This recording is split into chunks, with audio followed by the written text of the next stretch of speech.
Hello, I'm CassB and welcome back to my channel. So if you haven't done so already, if you're not already doing so, go ahead on over to my Instagram page, which is listed under the username CassB by Design, and go ahead and give my Instagram page a follow. And I say that because a lot of the content that you see on this channel is basically time lapses and sped up trendy versions of what you see on this channel is on my Instagram page, as well as a lot of my recent and upcoming projects. So go ahead, give that a follow so that you can be prepared for all the rest of our videos. But last week I had one of my followers on Instagram comment on one of my most recent time lapses, and they had some questions about how to pleat accordion pleated fabric that was already chemically treated to have the pleats on it. So today we're going to look at 3 different types of materials that are 2 of which already chemically pleated and 1 that I'm going to force the pleats in place instead, and I'm going to show you how to do that. So let's take a look.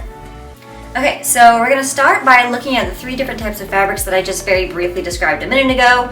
We have some very stiff accordion pleated tulle. So this is not just tulle, this is actually a much more consistency like crinoline. So you can see it's very stiff, it's actually kind of rough, but this is a lot of, this is a fabric that I actually have been using recently for some of my recent projects. So definitely head on over to my Instagram page at CassB by Design to check those out. This is chemically treated so that these pleats, they're already there. So they accomplish this by folding these into like the same increment for their pleats, and then technically like it's folded up sideways, but so that it can actually lay on a flat surface. I'm going to show you how I accomplish that look. So then this is the crinoline tulle. So that's what we're going to start with. We also have a very soft accordion pleated chemically treated mesh tulle, so that you can see, I mean, it even drapes really soft. This is much softer, even though it is done and accomplished the same way as the one I just showed you. So this is also really pretty. I use this a lot, but that's going to be our second tulle that we're going to be using. And then finally, this is just a really yummy chiffon. I got this from Mood Fabrics. This does not have pleats already, but I'm going to show you guys how you can pleat it yourself, and it looks really nice. So let's get started. So we've got our materials laid out. So what we're doing today is just like a practice panel. If I was actually working on a garment that I was going to be pleating these pleats on top of, I would actually have this fabric very much interfaced, and that just provides a little bit of extra structure. You don't have to do this on all types of garments, but I usually just like to do that are very form-fitting to the body, give some extra structure, but we'll do another video on that a different day. So I'm going to start by securing my panel to my ironing board. I've also seen people use big cutouts of cardboard, so you could definitely do that too. Anything where you can actually stick pins directly into it would totally work. You can do this immediately on a dress form, but we're going to do it on an ironing board today. So I take my fabric, and yes, it already has pleats, but actually to get it to stay in a flat space where you can actually sew over it, you kind of have to force them into place. Alright, so I'm going to start by laying it out and just laying that flat top edge to it, and then I'm almost forcing my pleats downwards for them to stay in place. So I'm just going to start by putting a loose pin in them just because it's faster. I'm forcing them into place, and then on each side. And then after you've gotten between 4 and like 10 pleats in place, even though you haven't gotten the rest of it pleated yet, you're going to want to go ahead and hit it with the iron. I know it already has pleats on it, but because you're kind of forcing them into a slightly shifted position than what they were chemically treated to be in place, it's going to force them to stay in this new position, which will make them actually sit nice and flush on your garment.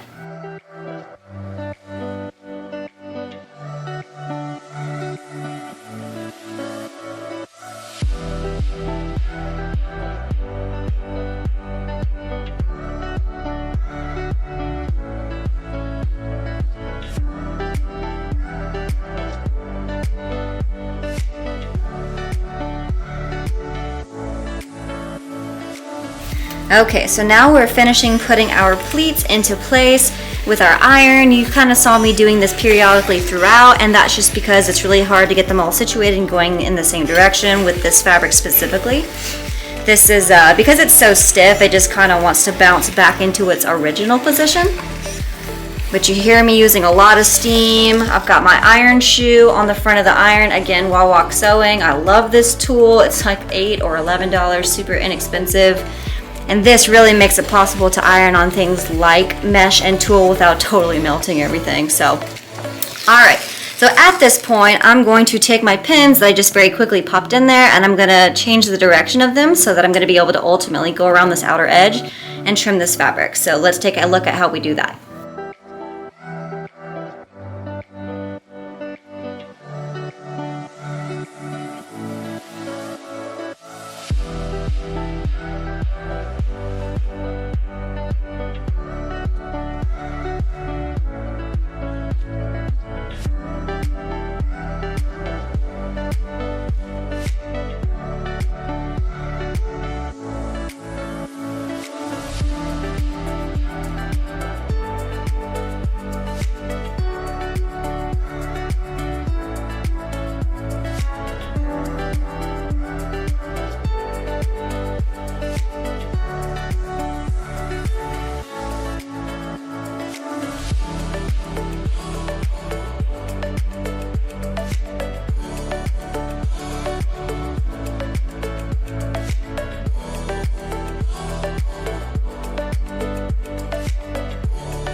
Okay, so the only thing that I want to point out that's different with this chiffon fabric is that, in my opinion, draping this style of pleat, it doesn't really so much matter the grain line.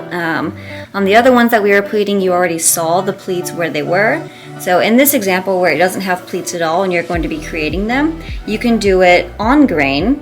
You see that that's going to work out really nice and very quickly. But you can also do it on the cross grain. It looks the same, so this is just perpendicular to the grain, right? And then you could even do this on the bias. It really just depends on how much fabric you have, but honestly, I find that this is really easy to use. I think it looks best on the grain, so that's how we're going to pleat it today.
Okay, so now that we've gotten all of our panels pleated, I just wanted to show you guys, just to finish up today, that, I mean, you really can accomplish a lot of different looks by using the exact same technique, just by changing your fabric.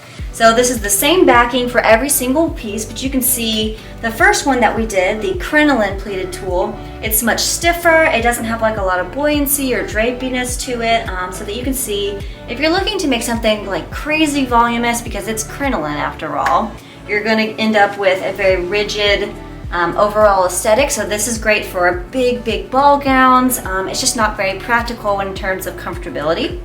So whenever you want something that's a little bit more comfortable but still has some good volume, you have your mesh tulle that's softer and also has those pleats already on it.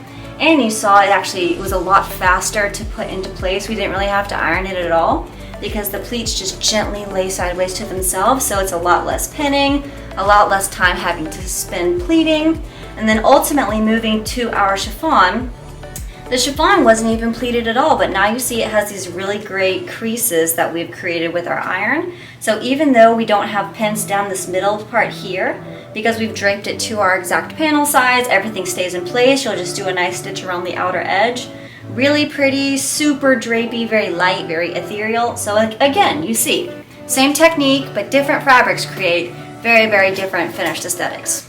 Okay y'all, so that is the end of our tutorial for today. I hope you found this video interesting and fun, and I hope it helps you on your upcoming projects. As always, I'm interested in hearing your thoughts and suggestions, so feel free to leave those in the comment section below. And of course, don't forget to like and subscribe to this channel, and we'll see you guys next week.